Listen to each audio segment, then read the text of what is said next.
আনন্দ গান উঠুক তবে বাজি, আনন্দই জীবনের সার কথা, তাই তো জীবন রাঙাতে আনন্দ সময়ের আজকের আয়োজন।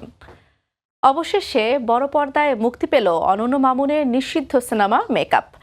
একযোগে চলছে দেশের 23টি প্রেক্ষাগৃহে।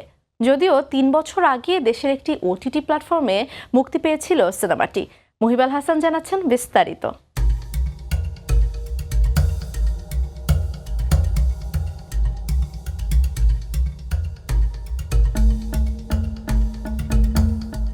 অপেক্ষাটা ছিল দীর্ঘ, প্রায় 3 বছর নিষিদ্ধ থাকার পর সকল বাধা পেরিয়ে অবশেষে 23টি প্রেক্ষাগৃহে মুক্তি পেল অনন্য মামুন পরিচালিত মেকআপ সিনেমাটি।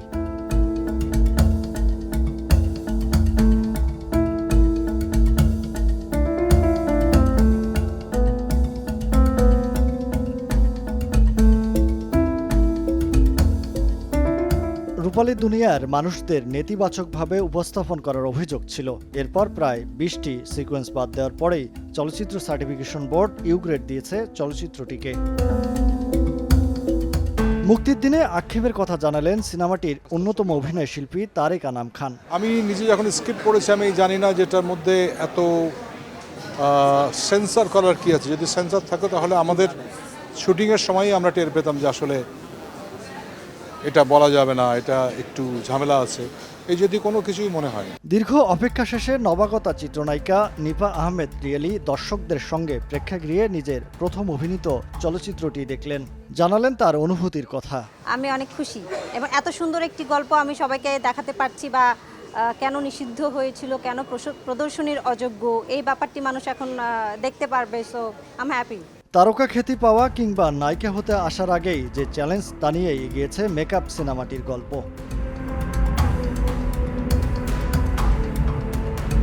মহিব আল হাসান, সময় সংবাদ, ঢাকা।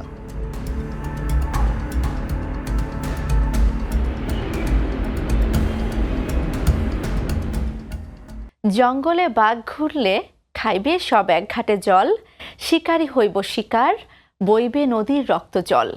চুপ ছিলাম দেখে ভাবিস না জঙ্গলি তোদের ভুলে গেছে, এমন হুঙ্কার নিয়ে আসছে জঙ্গলি। আসন্ন ঈদ উল ফিতরে মুক্তির তালিকায় অফিসিয়ালি যুক্ত হলো সিয়াম আহমেদ অভিনীত সিনেমা জঙ্গলি। বিস্তারিত নিয়াজ শুভর রিপোর্টে।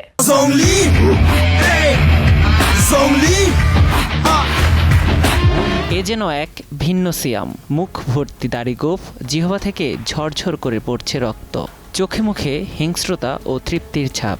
এক দুর্ধর্ষ রূপে তিনি। প্রতিবারের মতো নিজেকে ভেঙে চরিত্রে ঢোকার প্রয়াস সিয়ামের। প্রথম দর্শনে কেউ কেউ নায়ককে চিনতেই পারেননি। তার জঙ্গলি লুক দেখে অনেকটা গা শিউরে ওঠার মতো অবস্থা দর্শকের। জঙ্গলি হয়ে উঠতে কম ভোগান্তি পোহাতে হয়নি নায়ককে। প্রায় 7 মাস চুল দাড়ি কাটেননি সিয়াম। দর্শককে নতুন কিছু উপহার দিতে চরিত্রটিকে যাপন করেছেন তিনি। এদিকে পোস্টার প্রকাশের পর সিয়ামের জঙ্গলি লুক নিয়ে আলোচনা চলছে নেট দুনিয়ায়। নায়ককে প্রশংসায় ভাসাচ্ছেন অনুরাগীরা। জঙ্গলিতে সিয়ামের বিপরীতে আছেন শবনম বুবলী ও প্রার্থনা ফারদিন দিঘি। এম রহিম পরিচালিত সিনেমাটি গেল বছর মুক্তির ঘোষণা দিলেও নানা কারণে তা সম্ভব হয়নি। অ্যাকশন, রোমান্স ও পারিবারিক গল্পের সিনেমাটি থেকে দর্শক চোখ ফেরাতে পারবেন না, প্রত্যাশা সংশ্লিষ্টদের। নিয়াজ শুভ, সময় সংবাদ, ঢাকা। শুরু হলো 23তম ঢাকা আন্তর্জাতিক চলচ্চিত্র উৎসব। শনিবার বিকেলে জাতীয় জাদুঘরে মিলনায়তনে উদ্বোধনী অনুষ্ঠানে ছিলেন তথ্য সম্প্রচার উপদেষ্টা, চীনা রাষ্ট্রদূত ও চলচ্চিত্র সংশ্লিষ্টরা। 75টি দেশের 220টি চলচ্চিত্র প্রদর্শিত হবে এবারের উৎসবে।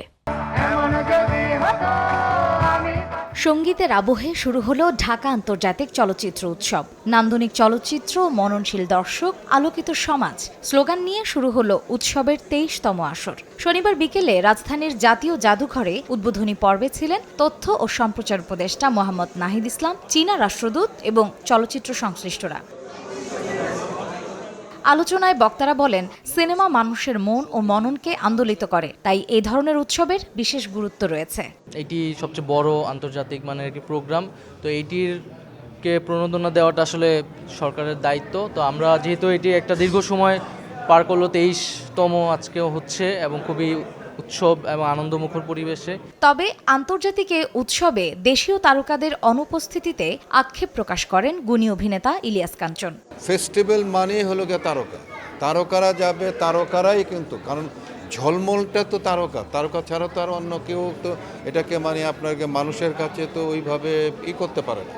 তো যে কারণের জন্য সারা পৃথিবীর ফেস্টিভ্যালগুলোতে সেখানে তারকারা যায়, এবং আপনারা দেখেছেন যে আমাদের পার্শ্ববর্তী দেশের ঐশ্বরিয়া রায়টা এরা যায় এবং তারা রেড কার্পেট করে, এবং তাদের এক একটা ড্রেস যে পরে সেগুলো একটা আলাদা কিন্তু বিষয় আছে। কিন্তু আমাদের তো অ্যাকচুয়ালি মানে ওই রকম কোনো ফেস্টিভ্যাল আমাদের দেশে এখনও পর্যন্ত হয়নি। আমাদের এখানকার যারা ছবিগুলো বানায় আমাদের এখানে, তাদেরকে সেইভাবে কিন্তু মানে এর সঙ্গে যুক্তটা সেভাবে হচ্ছে। উদ্বোধনী চলচ্চিত্র হিসেবে দেখানো হয়েছে চীনা চলচ্চিত্র মুনম্যান। এবছর উৎসবের কান্ট্রি ফোকাস চীন। উৎসবে নানা বিভাগে ৭৫ দেশের পূর্ণ ও স্বল্পদৈর্ঘ্য মিলিয়ে মোট ২২০টি চলচ্চিত্র দেখানো হবে। গত কয়েক বছরের মতো এবারের উৎসবেও থাকছে মাস্টার ক্লাস ও উইমেন ফিল্ম মেকার্স কনফারেন্স। এছাড়া জুলাই আগস্ট গণ অভ্যুত্থানে শহীদদের স্মরণে থাকছে বিশেষ চলচ্চিত্র ও চিত্রকর্ম প্রদর্শনী। ১৯ জানুয়ারি পর্যন্ত চলবে এই উৎসব। মার্জিয়া শ্রেয়া, সময় সংবাদ, ঢাকা।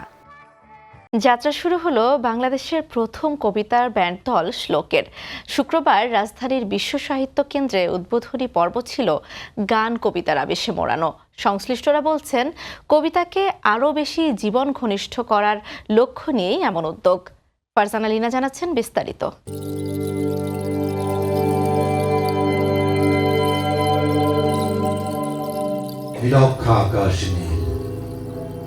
হাজার হাজার তারা ওই নীলে অগণিত, আর নিচে গ্রাম গঞ্জ হাট জনপদ। কবিতার ছন্দে আপ্লুত মন, কবির অনুভূতিমালার সঙ্গে বাচিক শিল্প আর সঙ্গীতের আবহ অন্য এক জগতের সন্ধান দেয়। বনে জঙ্গলে ঝটপট করে প্রতিহিংসার পাখা, কাঁধের জোয়ার ছুঁড়ে ফেলে দিয়ে ধনুকের মতো বাঁকা বেটগুলো টান করে ঘুরে দাঁড়ায়। কবিতা আসরের উপলক্ষটা নতুনের হাতছানি। গড়ে উঠেছে বাংলাদেশের প্রথম কবিতার ব্যান্ড শ্লোক। শুক্রবার বিকেলে বিশ্ব সাহিত্য কেন্দ্রে এক ঝাঁক গুণী কবি ও আবৃত্তি শিল্পীদের উপস্থিতিতে আত্মপ্রকাশ করল এই ভিন্নধর্মী ব্যান্ড। ব্যান্ডটির পরিবেশনায় থাকছে কবিতা, সংলাপ, আবহ, গান ছাড়াও বাচিক শিল্পের প্রচলিত ছক ভেঙে বিভিন্ন ধরনের আর্ট ফর্ম। একটা সময় আমরা যখন জীবনানন্দ দাশ, হেলাল হাফিজ সহ বাংলার নানা কবিদেরকে আমরা জানতে শুরু করলাম এবং তাদের ভেতরে আমরা হারাতে শুরু করলাম, তখন দেখলাম যে আসলে বিশ্বের সব সুন্দর একই কথা বলে।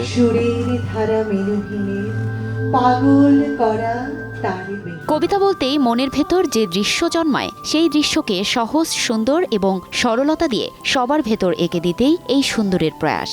শুধুমাত্র লেখা হয়ে বসে থাকলে কিন্তু কবিতাটার কোনো মূল্য খুব একটা থাকে না। সুরের সাথে আবৃত্তির কবিতার একটা সংযোগ ওরা করেছে। বাংলাদেশে কবিতা আবৃত্তি বা কবিতা পাঠের যে ধারাটা প্রচলিত, আমার কাছে মনে হচ্ছে যে শ্লোক বোধহয় তার থেকে বেরিয়ে এসে অন্য কিছু একটা আমাদেরকে দিতে পারবে। আমরা বাংলাদেশে যেই জনরার ব্যান্ড দেখি, এটা থেকে টোটালটাই আলাদা একটা ব্যান্ড হতে যাচ্ছে। গিটারের টুংটাং, কিবোর্ডের মৃদুস্বর আর কবিতার ছন্দে ছন্দে কবির বলিষ্ঠ কণ্ঠে এক মনোমুগ্ধকর আয়োজন কবিতার মিছিলে শ্লোক। এই আয়োজনের মধ্য দিয়ে আত্মপ্রকাশ পেল দীর্ঘদিন ধরে কবিতাকে ভালোবেসে কবিতা নিয়ে কাজ করা ব্যান্ড শ্লোক। স্বরচিত কবিতা পাঠের প্রাণবন্ত আয়োজন ভিন্ন মাত্রা দিয়েছে এই আসরকে। আমরা চাই যে আরও কবিতার এই প্রোগ্রামগুলো আরও হোক। আয়োজনটা আমার কাছে অত্যন্ত সুন্দর লেগেছে এবং আমি মনে করি যে কবিতার ধরনটা এরকমই হওয়া উচিত। এই ধরনের একটা আয়োজন বিশাল প্রভাব ফেলে সমাজের প্রতি, মানুষের মানসিকতার প্রতি। আজকে প্রথম শুনলাম যে কবিতার ব্যান্ডও হতে পারে। এই উদ্যোগ আমরা মনে করি যে তারুণ্যের একটা মেলা। এমন আয়োজন বারবার হোক। কবিতায় বাঁচুক ভালোবাসা, পূর্ণতা পাক সকল প্রত্যাশা।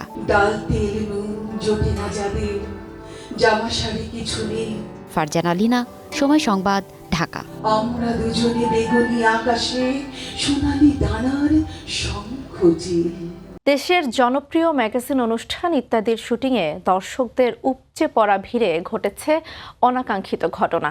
সাধারণত ২ থেকে ৩ হাজার দর্শকের উপস্থিতিতে দৃশ্য ধারণ করলেও সেদিন ঠাকুরগাঁওয়ে ঢল নামে লাখো উৎসুক জনতার। এ নিয়ে সামাজিক মাধ্যমে শুরু হয় নানামুখী আলোচনা সমালোচনা। যদিও ইত্যাদির নির্মাতা ও উপস্থাপক হানিফ সংকেত এক ফেসবুক পোস্টে খোলাসা করেছেন মূল ঘটনা, উত্তর দিয়েছেন অপপ্রচারের।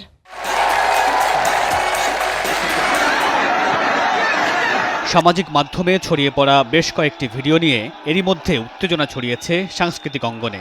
ভিডিওতে দেখা যায় ইত্যাদির শুটিংয়ে হঠাৎ উত্তেজনা, চেয়ার ছোড়াছুড়ি, ভাঙচুর ও মারামারি। বৃহস্পতিবার সন্ধ্যায় ঠাকুরগাঁয়ের রানী সংকৈলের রাজবাড়িতে চলছিল ইত্যাদির দৃশ্য ধারণ। সামাজিক মাধ্যমে অনেকেই অভিযোগ করেন ইত্যাদির অনুষ্ঠানে হামলা করে একটি পক্ষ বন্ধ করে দিয়েছে শুটিং। যদিও কর্তৃপক্ষের দাবি কোনো হামলা বা সংঘর্ষ নয়, ধারণ ক্ষমতার চেয়ে বিপুল সংখ্যক দর্শক উপস্থিতির কারণে আসন না পাওয়ায় তৈরি হয়েছে বিশৃঙ্খলা। নানামুখী বিতর্কের মাঝে শুক্রবার ইত্যাদির নির্মাতা ও উপস্থাপক হানিফ সংকেত সামাজিক মাধ্যমে এক পোস্টে ব্যাখ্যা দিয়েছেন সেদিনের ঘটনার। ক্ষোভ প্রকাশ করে লিখেছেন, কেউ কেউ ঘটনাটিকে ফুলিয়ে ফাঁপিয়ে মিথ্যে তথ্য আর রাজনৈতিক রং লাগিয়ে ভিন্নভাবে অপপ্রচারের চেষ্টা করছেন। মামুনুর রশিদ পনেল, সময় সংবাদ, ঢাকা।